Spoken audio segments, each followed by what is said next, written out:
સુરેન્દ્રનગરથી મહત્વપૂર્ણ સમાચાર જેમાં સુરેન્દ્રનગર કલેક્ટરને પદ પરથી હટાવાય તેવી શક્યતાઓ સૂત્રો દ્વારા માહિતી મળી રહી છે। દિલ્હીમાં નોંધાયેલ ખંડણીની ફરિયાદની તપાસમાં સમગ્ર મામલો સામે આવ્યો છે।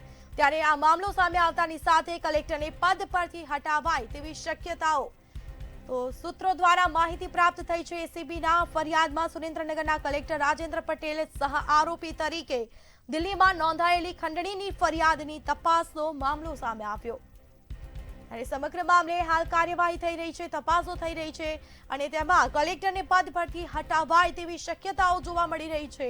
સૂત્રો દ્વારા માહિતી પ્રાપ્ત થઈ છે તો મામલો સામે આવતાની સાથે કલેક્ટરને પદ પરથી હટાવાય તેવી શક્યતાઓ। એસીબીના ફરિયાદમાં સુરેન્દ્રનગરના કલેક્ટર રાજેન્દ્ર પટેલ સહ આરોપી તરીકે દિલ્હીમાં નોંધાયેલી ખંડણીની ફરિયાદની તપાસનો આ મામલો સામે આવ્યો છે। આરોપી સામે